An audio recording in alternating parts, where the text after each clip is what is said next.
À Quinta, na RCA Ribatejo. Todas as quintas-feiras, das 19 às 20. Por montes e vales, serras e planícies. Desaguamos nos afluentes da opinião de quem vive o Ribatejo. À Quinta, um programa com moderação de Nelson Ferrão e Francisco Menos. Hoje temos um À Quinta de alguma forma especial como sempre, pela diferença dos nossos convidados, desculpem, aqui não se trata de candidatos.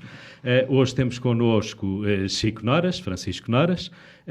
Hoje dizia eu que o programa é especial também para nós, aqui no À Quinta, porque amanhã fazemos um ano destas emissões.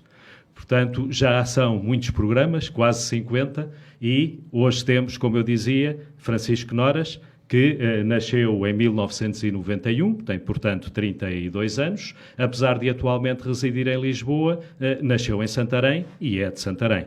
Estudou na Escola Ginestal Machado, teve um percurso de jovem, ou ainda mais jovem do que é hoje, por Santarém. Que recordações, não tão longínquas assim, é que tem desses tempos? Antes de mais nada, quero agradecer o convite por vir a este programa. A si, aqui ao Paulo, e também acrescentar que fui sim viver para Lisboa, mas já voltei à terra, já voltei há alguns anos à terra. Portanto está a viver em Santarém. Estou a viver em Santarém e devo confessar que voltei contrariado, porque a minha mulher teve que viver, foi aqui... veio trabalhar para aqui, eu acompanhei-a, mas não estava nos meus planos de voltar para Santarém. Porque, pronto, na minha área o trabalho é muito centralizado, nos grandes polos, em Lisboa principalmente, no Porto também existe algum. Porém, ao longo destes últimos 5 anos, que já estou aqui, já retornei há 5 anos, tenho-me voltado a reencantar com esta terra. Está a ver Santarém de uma maneira diferente do que via quando tinha 5 ou 10 anos? Estou. De uma forma positiva, digo-lhe já, porque há 10 anos atrás havia um sentimento de marasmo. Na minha geração, pelo menos, é muito comum o comentário: em Santarém não se passa nada, mas depois também não fazemos nada para que em Santarém aconteça alguma coisa. Eu acho que, fruto também desta mudança demográfica que está a acontecer no país, mas em especial em Santarém, estamos a sentir lá agora nestes últimos anos, vemos uma cidade mais mexida. Mas fala nisso só por um aumento de população ou por outros motivos também? Por um aumento de... uma interculturalidade é presente, é visível e que traz muitos benefícios no meu ponto de vista. Só benefícios? Mas também... é normal trazer... há benefícios e contradições em qualquer mudança social, mas acho que, acima de tudo, benefícios, porque a cidade precisava de uma mudança de gentes, de pensamento, e, acima de tudo, também vejo muita gente da minha geração ao voltar para a terra, mesmo que não seja para viver, pelo menos para tentar alavancar alguns projetos, que é um pouco o meu caso. Essa era uma das perguntas que eu tinha para lhe fazer lá mais para o final do programa, mas podemos começar. Vamos já por aí, as conversas são mesmo assim. Os jovens da sua idade, mais novos até, ou um pouco mais velhos, fugiram, quase que é o termo correto, fugiram de Santarém para Lisboa. Nós temos a noção de que as pessoas com pelo menos 20 anos do que eu tenderam a achar que em Santarém não tinham futuro e a ir algumas para o estrangeiro, outras mais para a zona de Lisboa ou para Lisboa. A pergunta era porque é que se tinha preocupado, digamos assim, mesmo na sua área de cinema, que iremos lá mais daqui a bocado, porque é que se tinha preocupado com Santarém e porque é que estava em Santarém. Já deu um bocado a justificação que de início foi com essa tal má vontade por questões familiares, não é? Sim, posso ser mais concreto. Eu acho que é-nos incutido, e na nossa geração foi muito incutido, a ideia de que precisamos de abrir horizontes, explorar o mundo, encontrar a nossa razão de existência, ou profissional ou pessoal, lá fora. E a verdade é que grande parte das pessoas tem a oportunidade de o fazer, mesmo que não seja a nível académico, explora sair da sua cidade, nem que seja por um curto período de tempo. Mas ninguém fala também de olhar para dentro, de olhar para o seu contexto, de olhar para as nossas raízes e procurar significado nelas. E eu acho que o que aconteceu em Santarém comigo foi isso. Eu fui para Lisboa, para um grande polo, e de certa maneira senti-me engolido pela indústria, pelas oportunidades tão vastas que ao mesmo tempo têm tantos concorrentes a essas mesmas oportunidades. Portanto, aqui, apesar das oportunidades serem muito mais escassas, senti um propósito mais genuíno, mais pessoal. E no cinema, isso é o que faz mais é o mais importante, é nós encontrarmos projetos que sejam que digam algo de nós próprios, que sejam original, uma palavra muito batida, mas que sejam verdadeiros, que sejam reais. E o que eu tenho para dizer em primeiro lugar é que nasci aqui nesta cidade e a partir daí podem vir outras ideias, mas sinto-me bem a fazer projetos aqui em Santarém porque eu conheço Santarém. Essa é a sua primeira mensagem a transmitir, digamos assim.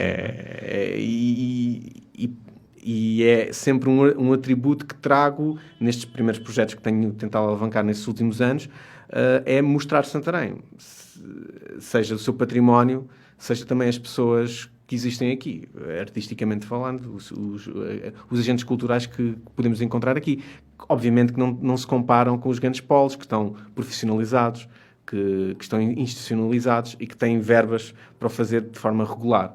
Mas há uma coisa que eu tenho em relação a Santarém que não tenho em relação a Lisboa de uma forma idêntica, que é uma grande paixão para fazer cinema e outros projetos aqui. E isso é o mais importante. Porque é a sua terra, porque também é uma terra mais pequena do que Lisboa. As duas coisas contribuirão certamente. Já vamos desenvolver um bocadinho mais essa parte, ou bastante mais essa parte do cinema. Estávamos nos seus tempos de Ginestal Machado, ou nos seus tempos de estudante. Dizia que Santarém hoje para si é diferente, também porque a sua vivência também e os meios por onde se mexe, digamos assim, também são diferentes. A sua vocação passava logo de início pelo cinema ou mais pela música? Eu tive a triste sina de já estar vocacionado para o cinema desde cedo, portanto foi uma espécie de chaga, e a culpa é do meu irmão, do José Raimundo, que desde cedo me disse, em género de piada, que eu tinha uma descendência. Eu tinha um bisavô, um avô ligado ao cinema, que era uma fantasia da sua parte, mas que se chamava Chuck Norris. Eu fazia piada com Chico Norris. E eu desde pequeno fiquei com essa ideia na cabeça. Claro que ao princípio até acreditava, e depois não. Eu estava a pensar qual era o seu avô que estava ligado ao cinema. Era uma piada que eu sempre achei, que sempre me motivou de certa maneira pelo lado humorístico da coisa. E por volta dos meus 10, 11 anos, tive uma pequena experiência teatral e achei um grande encanto poder contar histórias, escrevê-las, interpretá-las, e a partir daí percebi que isto era o que me dava mais prazer, e por que não tentar esta via? E depois vamos criando uma narrativa à volta da ideia de ser um cineasta, ser um realizador, e essa narrativa foi-me acompanhando ao longo dos anos, portanto, desde tenridade, desde os 10, 11 anos, e à medida que fui crescendo, essa ideia foi-me acompanhando. E eu digo que é uma chaga porque muitos dos meus colegas dizem: eu fui para a faculdade e nem sabia o que queria ser. Para mim até seria uma vantagem, porque tinha uma oportunidade de explorar outros campos. Eu, desde cedo, me desafiei a ser esta carreira, seguir esta carreira, e isso colocou-me alguma pressão sobre os ombros, devo confessar. Mas a música não era também uma tendência? A música acho que é uma expressão normal de qualquer ser humano. Naquela fase de descoberta também o foi, inclusive acompanhei o meu querido amigo João Correia, que tem membro do grupo Três Bairros. Nessa época formámos um grupo, o primeiro grupo que formámos foi um grupo chamado Vícios e Morais, em homenagem a Vinícius de Moraes. Muito interessante. E depois chegámos como o Cheque Chico Nordis, não é? Exato. Sempre assim a fazer uns pequenos trocadilhos à língua de Camões. E depois cheguei até a formar um grupo que não sei se está inativo, mas que o João ainda continua ligado, que é os Vira Casaca, Mas as minhas capacidades musicais são muito limitadas. Não era para fazer vida disso. Não era para fazer vida disso. Nunca pensei. Então, portanto, não teve qualquer dúvida quando foi para a Universidade Nova de Lisboa da escolha do curso ser do curso e depois do mestrado, uma coisa em 2012, outra em 2015, não é? De ser de Ciências de Comunicação, Cinema e Televisão. Por acaso até tive umas dúvidas no curso, porque eu queria concorrer à Escola Superior de Teatro e Cinema, mas foi a minha professora Vera Vicente de Filosofia que me sugeriu este curso, e que agora sinto que foi uma ótima escolha, porque é um curso mais abrangente, é um curso de comunicação, muito, muito teórico nesse sentido, muito pouco prático. Portanto, as minhas valências técnicas, digamos assim, fui encontrando-as ao longo dos anos, mas de alguma forma consegui formar um pensamento crítico, instrumentos de pensamento, de raciocínio, que se calhar numa escola mais formatada a pensar o cinema de uma maneira mais específica não encontrava. Se calhar por causa disso também tive muito mais dificuldades no arranque da minha carreira, mas atualmente estou bastante satisfeito por ter escolhido o curso. Seguir esse caminho e esse curso, não é? Sim. Já quando fez a sua tese de humor e ficção na produção de conteúdos audiovisuais, isso já era um pronúncio para os temas dos filmes que iria fazer, dos primeiros filmes que iria fazer? Talvez, acho Ou influenciaram, talvez, não? Talvez, a comédia sempre esteve presente na minha vida, acho que sempre gostei do lema rir para não chorar, sempre encontrei na comédia uma forma de apaziguar a nossa alma, as nossas emoções. Acho que tem um poder muito forte no ser humano, que extravasa qualquer índole de entretenimento. A meu ver, a comédia tem um poder muito grande. E, nesses tempos, foi o primeiro exercício profissional que eu tive, foi no Canal Q, e vou confessar que foi juntar o útil ao agradável. Estava a terminar o meu mestrado e tinha que fazer uma tese e pensei, ok, vamos pensar aqui e refletir aqui um pouco sobre o que é que se trabalha aqui no Canal Q. Isso foi estava com estagiário no Canal Q? Sim, estagiei em produção e depois em realização. Isto há 10 anos atrás, em 2012, 13. Sim, 2013 a 2014.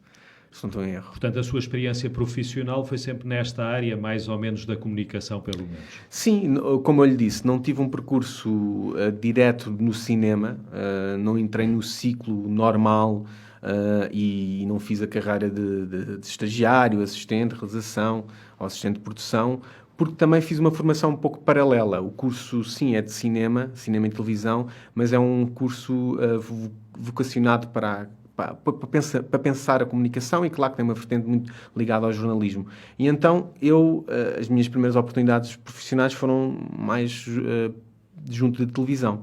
No Canal Q, também estive na RTP. Também, não é? Sim, também estive na RTP, e até vou confessar que nessa época pensei que, enfim, entrei nisto por causa do cinema, mas a televisão também é um meio muito interessante. O bichinho da televisão e do direto é... Mas o que é que na RTP julgo que foi assistente de direção, não é? O que é que faz um assistente de direção? Fui assistente de informação, que é uma espécie de anotador de regi. Eu acompanhava o realizador, fazia a assistência dentro da regi do realizador, dava tempos, preparava, organizava as peças do telejornal e dos outros programas informativos. Mas guardo com saudade esses tempos, porque, como lhe disse, o bichinho do direto é mesmo na parte de informação? Principalmente na parte de informação. Por acaso lembro-me que estava ainda a estudar, e creio que foi o meu professor Manuel Tomás que me deu a oportunidade de ir a uma regi. E foi uma regi, creio, de informação da TVI, e tinham acabado de anunciar o Papa, creio, o Papa Ratzinger. Não, mentira, o Papa Francisco. Em 2013. Claro, em 2013, sim, peço desculpa. E a emoção e a tensão daqueles momentos, eu entrei na regi mesmo naqueles segundos anteriores ao anúncio, e foi completamente contagiante. E eu achei, isto também tem aqui uma magia muito interessante. É uma adrenalina, assim, é quase pilotar um avião em constante movimento, e isso deixou-me também bastante curioso, e foi isso que me levou também no início da minha carreira a andar pela televisão. mas também teve experiências de rádio, nomeadamente na Rádio Boa Nova, em Oliveira do Hospital. Isso antes, não é? Antes do que estávamos Sim, agora isso foi a falar, durante o tempo da faculdade. Eu associei-me à Rádio Boa Nova porque tinha uma rubrica sobre cinema do programa Espalha Factos do meu amigo Pedro Coelho, que estava a tirar o curso comigo, e ele criou este projeto de tenra idade com 14 anos, que é o projeto Espalha Factos, que é um projeto noticioso digital que infelizmente acabou o ano passado. E tudo começou na rádio e ele fez-me o convite para ter uma rubrica sobre cinema. Era uma coisa curta, de 6 minutos semanais. Não... Mas por falar em rádio, há pouco antes de começarmos esta conversa, portanto antes de irmos para o ar, dizia-me que gosta de ouvir rádio e que a rádio o fascina também de alguma forma. O que é que leva um homem do cinema, o cinema que tem imagem, não é? Mais vivido, digamos assim, a ouvir e gostar também muito da rádio que não tem essa imagem, portanto é mais morto, digamos, se podemos dizer assim. Eu acho que é a questão da palavra. Eu vivo muito de palavras e o meu pensamento é principalmente linguístico, digamos assim. Claro que também visualizo, porque faz parte do meu trabalho e da minha profissão, mas tendo a dar uma carga emotiva às palavras, uma carga emotiva ao pensamento oral, e nesse sentido sinto que as palavras que me acompanham, que me deixam mais tranquilo. Portanto, eu às vezes até coloco a TSF ligada, que estou a trabalhar e entrar na chamada zona, e ouvir a TSF, por exemplo, ou outro programa de rádio, deixa-me tranquilo. E isso também é fruto do dia-a-dia, desta correria que vivemos na sociedade de agora, que não temos um tempo para respirar, e a rádio e podcasts criam-nos esse espaço mental, e é o que me dá a mim a palavra. E que pode ser um melhor companheiro no trabalho, não é, do que propriamente algo com uma televisão, com a imagem, e que se distrai mais. Sim, talvez também tenha sido porque eu, quando era pequenino, consumia televisão constantemente. A minha mãe dava-me muito na cabeça porque eu estava sempre a ver televisão, não fazia os trabalhos de casa. Mas depois, quando entrei na RTP, ela disse-me, afinal, era para isto. Serviu para alguma coisa. É verdade. Depois, antes dos filmes, que começou há pouco tempo, não é? E que já lá iremos. Antes disso, teve várias experiências, ou tem ainda várias experiências como freelancer, não é? Sim. Que tipo de trabalhos é que o motivavam e que motivam nesse aspecto, e de que forma? Portanto, em paralelo, fui desenvolvendo ao longo dos anos este trabalho de realização junto do digital. Acho que muitas pessoas da minha geração, desta área, que não tenham ingressado na carreira normal da indústria cinematográfica, fizeram este paralelo e entraram no mundo do digital. Houve uma revolução que se iniciou no final de há 15 anos passados, com o surgimento do digital, e isso abriu grandes possibilidades dentro da publicidade. Portanto, eu comecei a minha carreira a fazer várias campanhas digitais com várias marcas em várias produtoras, e atualmente estou a trabalhar numa produtora que trabalha grandes marcas sempre na componente digital, o que é algo interessante. Não faz mal falarmos em nome, está a falar da Flash 512. Da Flash 512, exatamente. Trabalhamos marcas como a FNAC, Estrela Damm, e é interessante o mundo digital ter transformado a indústria da publicidade, porque deu outra linguagem, para além da linguagem, deu outro tempo, porque o audiovisual é muito o tempo, é muita duração. O cinema é tempo, e a publicidade também é tempo, só que a publicidade tradicional já estava muito agarrada a um tempo muito específico. Não digo só o tempo dos 15 segundos, digo também a forma como fazemos a entrega da mensagem.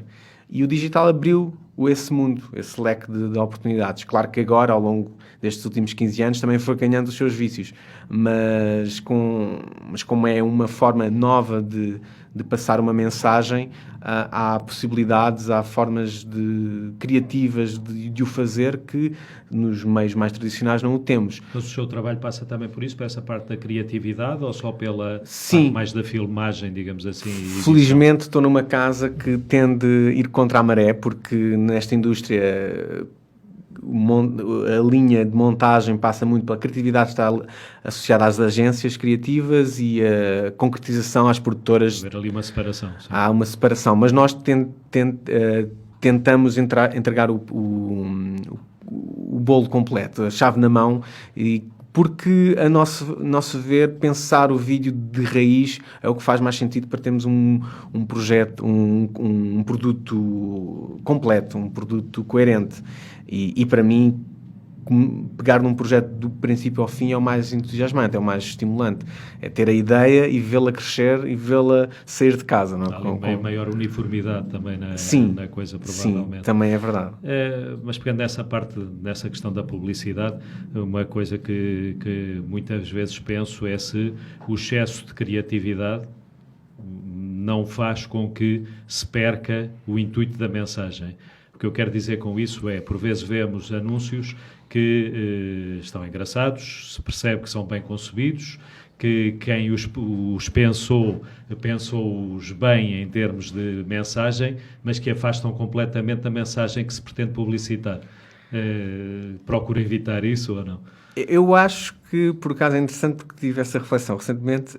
Acho que o público está cada vez mais maduro e a publicidade tem acompanhado essa evolução. E eu acho que a grande tendência agora é as marcas se tornarem criadoras de conteúdo, mais do que criarem publicidade tradicional.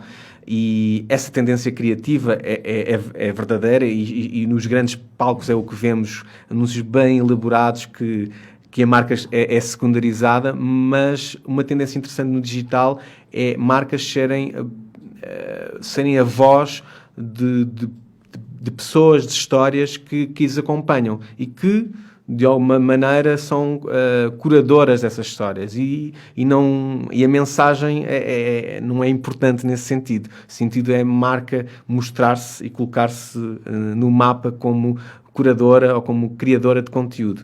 E eu gosto dessa estratégia. Acho que é uma estratégia mais evoluída, mais madura, de alguma maneira menos cínica de fazer publicidade. Pois, porque há uns anúncios muito conhecidos de uma marca, de uns hipermercados, que, apesar dos anúncios serem, na minha opinião de leigo, muito bem concebidos, músicas que entram completamente no ouvido, não há ninguém que não perceba exatamente o que é que se quer publicitar. E isso parece um anúncio bem conseguido. Já se ele tivesse essa música, fosse todo bem concebido, do ponto de vista, chamemos-lhe artístico, mas não tivesse aquela referência direta à marca, se calhar não atingia o seu objetivo, não é? Sim, eu acho que esse tipo de anúncios, apesar de bastante bem concebidos, tendem a ficar obsoletos.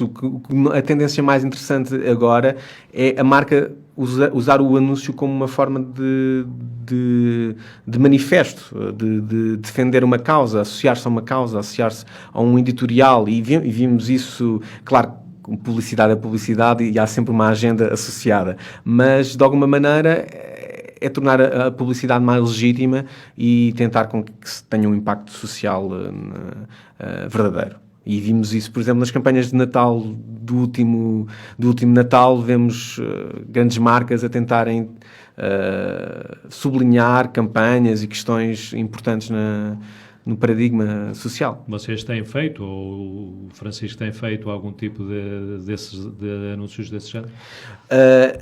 Com esta voz assim muito específica, não, mas o que nós nos temos focado nos últimos meses, nos últimos anos, aliás, é usar um registro que dá a conhecer as pessoas reais à volta de cada marca. Por exemplo, fizemos uma campanha para a Era, onde falámos das pessoas que representam esta marca.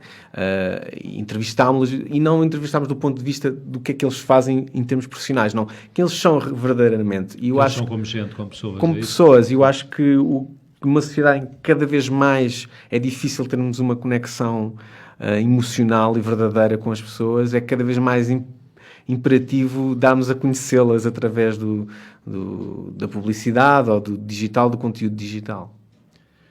Passando à parte dos seus filmes, Vamos a até isso. agora, eu ia dizer fez 3, não, fez 2, não é? Fiz dois.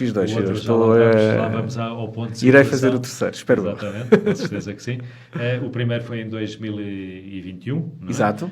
Foi uma curta, eu acho que até lhe dá outro nome, ou micro, ou qualquer coisa assim, metragem, não é? Sim. Penso que foi um filme, chamemos-lhe assim, com menos do que 5 minutos. Sim, ele tem, efetivamente tem 5 minutos. E chama-se Por um Punhado de Trocos. Foi um filme relâmpago porque a história deste filme foi a minha ânsia de fazer alguma coisa. Estamos a falar de 2020, quando comecei a pensar neste filme. Nós efetivamente gravámos no final de 2020 e ele ficou pronto em 2021, daí o ano de produção ser 2021. Mas eu comecei o ano 2020 a escrever o filme que estou agora a pré-produzir. E fiz o percurso normal, candidatei-me a fundos comunitários, nomeadamente do ICA, e é um processo doloroso e, infelizmente, na época não conseguimos o apoio, mas estava ali um bichinho de pôr as mãos na massa, porque já tinha passado muito tempo desde que acabei a faculdade. Claro que na faculdade fiz algumas curtas académicas, digamos assim, mas queria fazer um trabalho que conseguisse iniciar a carreira e me pôr no mapa. E eu tinha um grupo criativo que se chama O Grande Bazar, com sketches humorísticos que desenvolvi nos tempos de faculdade, e nós tínhamos uma vez o humor, não é? O humor sempre presente, e nós tínhamos esta ideia sobre a forma como a vida humana é tão descartável, que qualquer promoção é mais valiosa que uma vida humana. E então surgiu-nos essa ideia, que eu não vou me alongar, porque senão sim, mas faço também tinha a ver com o consumo spoiler imediato. Exato. E são temáticas que eu gosto de explorar, e acho que mas já o humor, com a influência da pandemia nessa altura. já com a influência da pandemia, porque rodámos no final de 2020, numa época de restrições, tivemos de pedir uma autorização especial para poder gravá-la, mas foi uma rodagem bastante precária em termos de equipa, mas foi muito divertida. E foi aí que eu conheci a talentosa Paula Só, que vai ser a protagonista do nosso novo filme. Portanto, foi Ia mais daqui a bocado perguntar-lhe que nomes podia dar para o novo filme, mas já ficamos já um cheirinho, com já a nossa vamos protagonista, Paula Só, que é uma atriz talentosíssima, uma senhora cheia de experiência,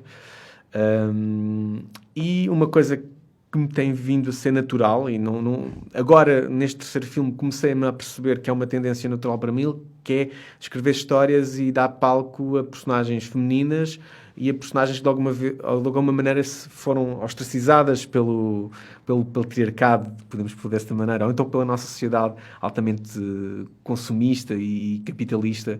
E a Paula Só conseguiu dar um corpo a essa nossa personagem e representa a nossa alucinação no nosso mundo do hiperconsumismo. Há sempre qualquer coisa para comprar, não é? Nós não vamos comprar o que necessitamos, nós vamos comprar aquilo que nos dizem para comprar, e isso é algo que mexe comigo diariamente. Eu obviamente eu sou parte da causa e do problema no meu dia-a-dia, não é? Eu sou publicitário de certa maneira, portanto também tenho a minha cota à parte, temos todos. Também um personagem dentro desse também filme. sou um personagem do meu próprio filme. Nós todos temos um pouco... Ou seja, o problema não... Quando dizemos o problema da sociedade, nós somos a sociedade, nós fazemos parte do problema, portanto também cabe-nos a nós evidenciá-lo. Exatamente, mas muitas vezes nessas questões, ou nesses defeitos da raça humana, se assim podemos chamar, a grande questão está em quem os consegue reconhecer, esses defeitos, e quem não dá porque os tem, não é? Sim. E se calhar aí é a sua situação, não é? Sem dúvida que é o primeiro passo. Defeitos, mas reconhece que eles existem. O primeiro passo é reconhecer, mas depois também acarreta muita dor, porque é mais difícil sair. É difícil consciência das coisas é sempre. Obviamente que nós precisamos de consumir e ter as nossas coisas, mas atualmente o excesso é constante. É o excesso de bens, é o excesso de mensagens, é o excesso de conteúdo na nossa cabeça. Nós não temos tempo para simplesmente estar e ser. Não há espaço para isso. Não há espaço. Sabe, Francisco, no início da pandemia, eu escrevi várias vezes coisas, não sei se tem essa noção também, mas eu escrevi várias coisas que agora, quando releio, vejo que estava completamente enganado. E escrevi várias coisas a pensar que a sociedade humana se ia mudar com aquela pandemia, também muito nesses aspectos que está a dizer. E que depois daquela pandemia nada voltaria a ser igual, em termos de consumo, em termos dos nossos interesses, em termos da nossa postura perante a vida. E a noção que tenho hoje é que, afinal, não aprendemos nada. Tem essa noção ou tem uma noção diferente? Eu acho que é engraçado colocar a questão nesses moldes, mas eu tenho a esperança que nós estamos em constante transformação, portanto, alguma coisa devemos de mudar, nem que seja ter a capacidade de reconhecer os nossos vícios e como estamos a nos autolimitar. É esse exercício que eu tenho tentado fazer com os meus filmes, que é fazer uma autoanálise e uma autocrítica para as minhas práticas e para o meu comportamento. Eu acho que só isso já é uma vitória. Não sei se nós vamos conseguir inverter a nossa tendência de consumo, que é completamente insustentável. Eventualmente nos poderá levar, não digo à extensão, mas a uma mudança drástica do nosso paradigma. Mas, pelo menos, a autoanálise acho que é um passo inevitável para a nossa vivência, porque eventualmente vamos chegar a uma parede tão grande que nos fará olhar para trás e perceber, espera aí, o que é que eu estou a fazer aqui? Temos que não só bater na parede, mas eu acho que para o lado a também. pandemia fez um pouco isso, se calhar não foi suficiente, não estou aqui a pedir que haja mais uma pandemia, longe disso, mas os vários traumas que a sociedade tem levado nos últimos anos são oportunidades de reflexão e o cinema e a arte são sintomas dessa reflexão. Há pouco falou no Instituto do Cinema e do Audiovisual, conhecido por ICA, não é? Nós temos a mania das siglas, claro, e das palavras pequenas, facilitam alguma coisa e confundem outras. E disse que, salvo erro, neste primeiro filme não tinha conseguido o apoio que procuraram. Costuma para os seus filmes, até agora estes 3, com o terceiro em marcha, procurar esse apoio? Porque é que o ICA não deu um apoio a um jovem cineasta que pretende fazer o seu primeiro filme? O que é que acha que se passou ou o que é que se passa dentro dos apoios que esse Instituto dá ou devia dar?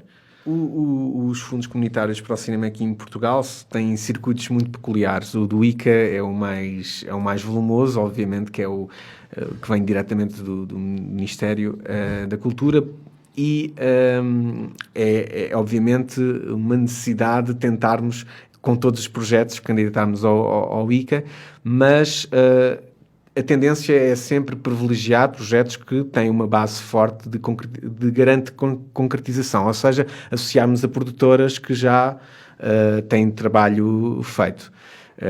E claro, são vários projetos e pouco dinheiro, no fundo a verdade é essa, o financiamento é escasso para tanto potencial criador que existe no país, mesmo tendo em conta que são poucos os cursos de cinema e que são poucos os criadores, mesmo assim há pouco financiamento para o cinema, e especialmente para o tipo de cinema que eu quero fazer, que é um cinema de género, ou melhor, um cinema que não tende a não ser um cinema tão autoral como o que é privilegiado pelo ICA.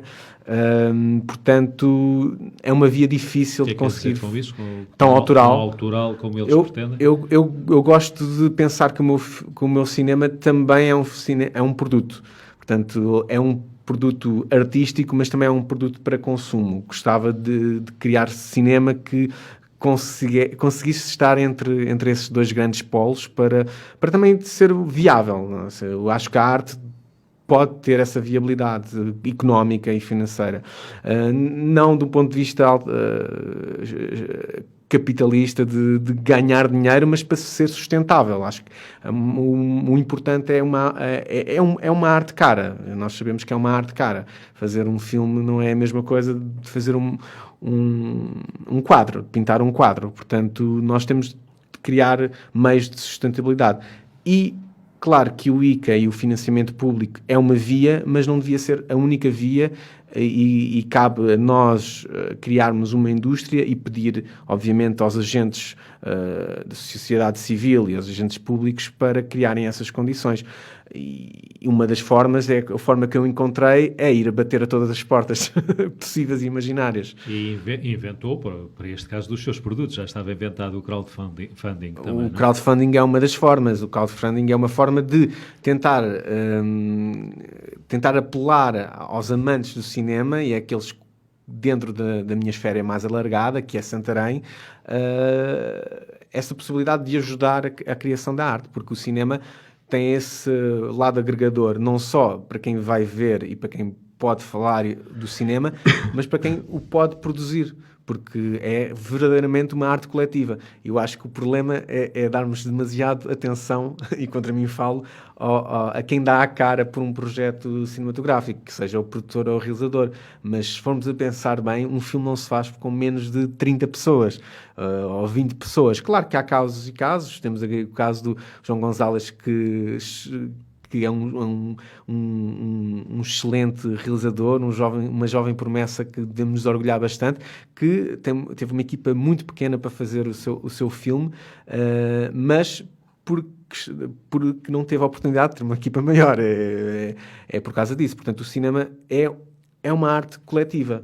E então o meu apelo é que nos ajudem a fazer isto de uma forma coletiva, dando as mãos pela arte. E por isso o crowdfunding é uma forma que eu encontrei, não só neste filme, mas como no filme Maria José Maria, foi de tentar... o seu segundo filme, já lá vamos. Foi o nosso segundo filme. Nesse segundo resultou essa forma, neste sim. terceiro, não sei se já sabe o resultado, ainda talvez não. Ainda está a ocorrer, ainda temos temos 35 dias, é uma campanha de 60 dias, neste momento temos cerca de 40% da campanha financiada, está no bom caminho, mas ainda é preciso aqui mais uma ajuda. Podemos aproveitar para divulgar um bocadinho isso, que dinheiro é que as pessoas têm que dispor para poder contribuir para o filme. Podem dispor até com €1, não há um valor mínimo.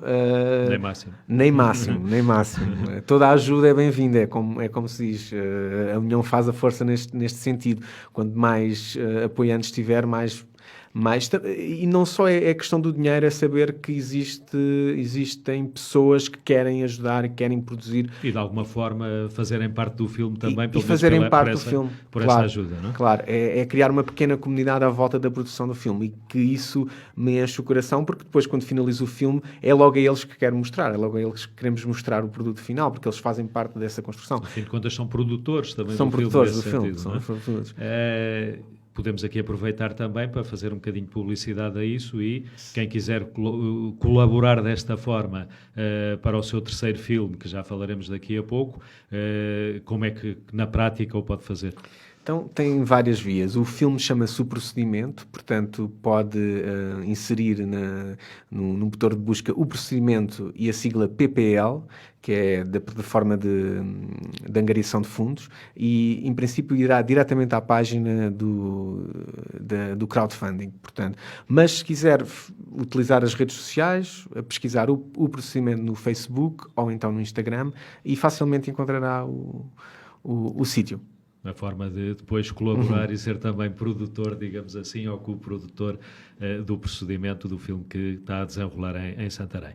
Mas antes de desenvolvermos um bocadinho melhor essa questão do procedimento, teve, como já referiu, em 2022, acabado o seu segundo filme, na mesma uma curta-metragem, filmado em Santarém. Já poderá contar mais alguns pormenores, e esse que era o Maria José Maria, não é? Isto tem a ver com questões religiosas também envolvidas, ou pelo menos no nome, não é? Sim, é verdade. A questão religiosa tem toda uma atmosfera religiosa muito presente. Nós gravámos na Igreja da Misericórdia, foi um dos cenários do nosso filme. E a questão da fé e da devoção está muito presente no desenvolvimento da nossa personagem. É um dos motivos presentes. O chamado objeto que faz a trama avançar é efetivamente uma santa, que é a Santa Engrácia. Isto tudo porque o nosso filme baseia-se numa história verídica, baseia-se de uma forma muito leve, uma história verídica que se passou no século XIX. Um crime horripilante que que abalou a cidade de Lisboa na década de 40 do século XIX, nomeadamente encontraram um torso nas ruínas, nas obras de Santa Engrácia. E isso na época fez muito alarido, inclusive o Camilo Castelo Branco escreveu a sua primeira obra, uma novela que o impulsionou sobre esse tema. E isso foi a rampa de lançamento criativa para contarmos esta história. E a questão religiosa está presente, nomeadamente no símbolo da Santa Engrácia, que faz mover a trama e que é a grande devoção da nossa personagem principal, que é Maria José. E onde é que aí entra a comédia negra e o terror? A comédia é engraçado, porque a comédia aqui é muito subtil, mas acho que o terror e a comédia andam de mão dada, porque as questões tenebrosas do ser humano, seja a morte, seja o sofrimento, seja a loucura, devem ser olhadas com distanciamento, e o humor possibilita esse distanciamento. Portanto, eu tenho tentado afinar este registro entre o drama e o humor, entre o terror e o humor. O humor absurdo, muitas vezes. O humor absurdo, com esse objetivo de que é criar distanciamento perante temas tão pesados, que sejam o sofrimento, que sejam a morte, que sejam a desgraça, que sejam a doença mental, para nós, numa primeira análise, podermos falar sobre eles. Porque é um exemplo agora de um programa desenvolvido pelo Bruno Nogueira, Tabu. Ele faz esse mesmo exercício, utilizar o humor para conseguirmos falar de coisas que nos custam tanto a falar. E acho que é uma ótima ferramenta para o fazer. E essa é a minha tentativa. No caso do Maria José Maria, o humor não está tão presente, mas creio que está lá. E no caso do procedimento, iremos tentar alcançar aqui um híbrido que possibilite criar esse distanciamento. Já lá vamos ao tema do procedimento, claro. Melhor. Estes dois filmes o Futuro Procedimento e o Maria José Maria, serem filmados em Santarém, resultam só do que falávamos no início, de Santarém ser a sua cidade, ser a cidade ou a terra que lhe diz mais, ou que lhe diz alguma coisa, ou mais, melhor dizendo, ou tem alguns pormenores que indicariam, mesmo que não fosse de cá, que deveria ser filmados em Santarém? Eu acho que Santarém é um excelente estúdio de cinema. Acho que temos um património riquíssimo no nível histórico. O filme Maria José Maria é um filme histórico, portanto, foi uma grande vantagem filmá-lo cá. Mas, para além disso, fazer um filme mais tradicional ou mais contemporâneo, também existem infraestruturas para o fazer.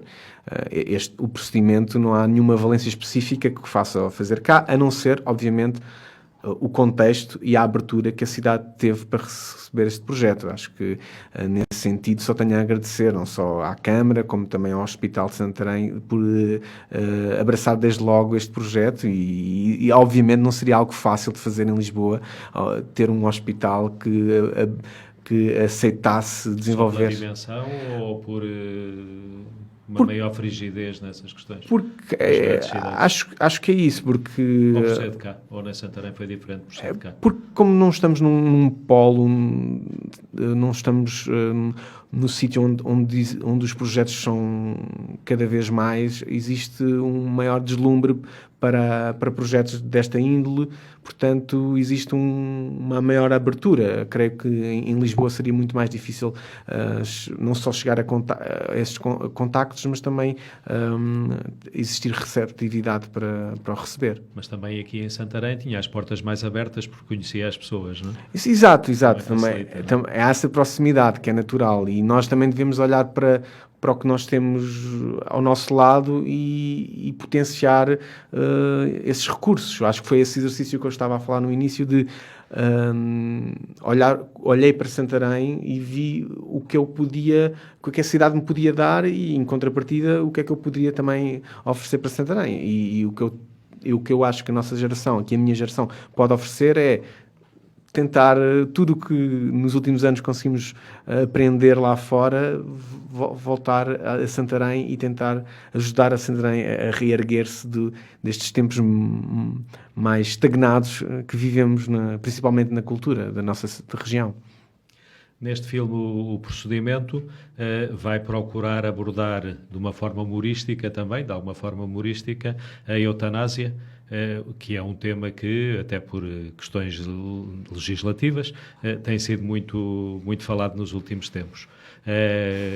A sua abordagem nesse aspecto pretende ser independente, ou pretende que ela venha a ser independente, ou marca uma posição de apoio, ao contrário, à eutanásia?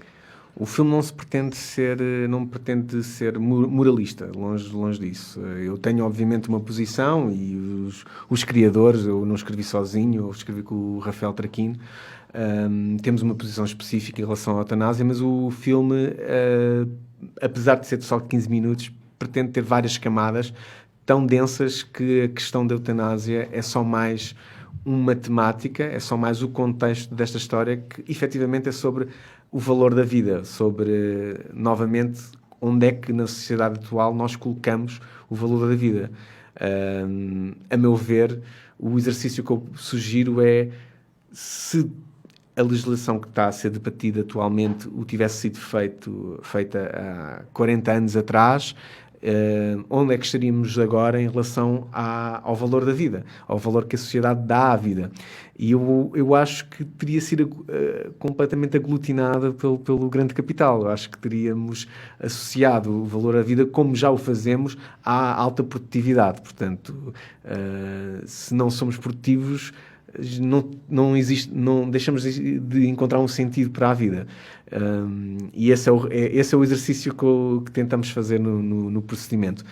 De certa forma, tentamos distanciar da questão fraturante da eutanásia e deixar a audiência colocar-se num dos lados da barricada. Obviamente que eu tenho uma posição pessoal e a própria personagem o tem, e não é menos digna por ser uma personagem fictícia. Atenção. Em janeiro, salvo erro, esteve a publicitar e a fazer um casting para figurantes e para atores para o Sim. filme. Está concluído, deu resultado esse casting, solicitando a participação de pessoas da sociedade scalabitana. Tem outras pessoas, para além de quem já falou, mais conhecidas, que vão participar também no filme e que já possamos conhecer? Sim, foi uma agradável surpresa. Nós tivemos mais de 50 pessoas no casting físico e outras tantas no casting online, portanto, cerca de 100 pessoas vieram ao nosso casting, participaram do nosso casting, e, acima de tudo, o que me alegrou foi ver uma faixa etária muito jovem a querer participar, e isso fez-me lembrar um bocadinho há 12, 13 anos atrás, se tivesse tido esta oportunidade, este incentivo de ver um projeto local, porque obviamente já existiram várias produções cinematográficas na cidade, mas um projeto local a tentar instigar a juventude a aderir a esta forma de arte, deixaria-me mais entusiasmado para fazer o cinema. Portanto, um dos objetivos também foi esse, foi tentar de alguma forma mostrar que conseguimos fazer cinema em Santarém. Lá por ser scalabitano, não quer dizer que não o possa fazer. Não possa ser. E em Santarém. Portanto, foi um grande prazer ter tanta gente e principalmente juventude no festival. No casting. Mas sim, o casting está praticamente fechado, estamos a afinar algumas personagens, é um casting extenso, de mais de 30 personagens, entre figurações, para 15 minutos. Tem muitas figurações, mas em termos de protagonistas, desde logo fechámos os cabeças de cartaz, foi exatamente a Paula Só e o Dinarte Branco. Portanto, esses são os nomes sonantes. Mais sonantes que pode ter. Mas, portanto, depois, essencialmente, outros atores secundários e figurantes serão desse tal casting feito, e, portanto, gente daqui da nossa zona de Santarém. Sim. A maior parte, mais de 80%, serão pessoas aqui da região. Temos de falar que, há pouco também falávamos, antes de começarmos este programa, sobre a sua participação no Festival de Cinema, organizado pelo Cineclube e pela Câmara de Santarém. Festival esse de cinema que decorreu em Santarém, a maior parte das pessoas, se calhar, já não se lembra, entre 1971 e 1989, e que, mais ou menos 30 anos depois, volta a estar no ar. Voltamos a ter esse festival na nossa cidade. De que forma é que está envolvido com essa iniciativa?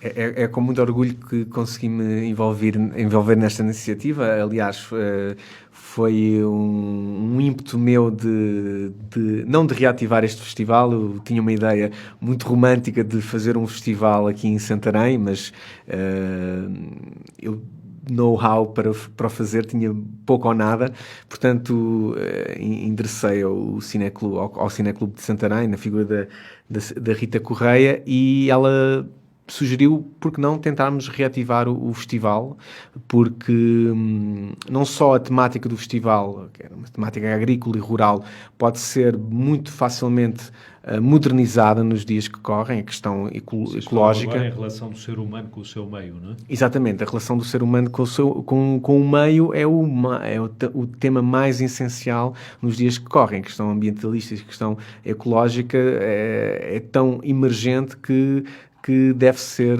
falada em todo lado. E é engraçado que essa parte ambiental já era falada, como acabou de dizer, nos anos 70 e 80.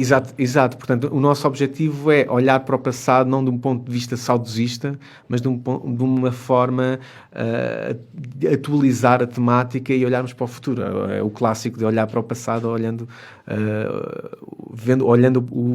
o futuro através do passado. Chico Noras, vamos ter que terminar. Antes, só perguntar-lhe futuro. Como é que é um filme por ano? Um filme por ano é um bom exercício. Eu vou tentar manter esse ritmo. Chico Noras, foi um prazer tê-lo aqui. Muito obrigado. Nós, aqui no À Quinta, voltaremos para a semana com um novo convidado. À Quinta, na RCA Ribatejo. Todas as quintas-feiras, das 19 às 20. Por montes e vales, serras e planícies. Desaguamos nos afluentes da opinião de quem vive o Ribatejo. À Quinta, um programa com moderação de Nelson Ferrão e Francisco Mendes.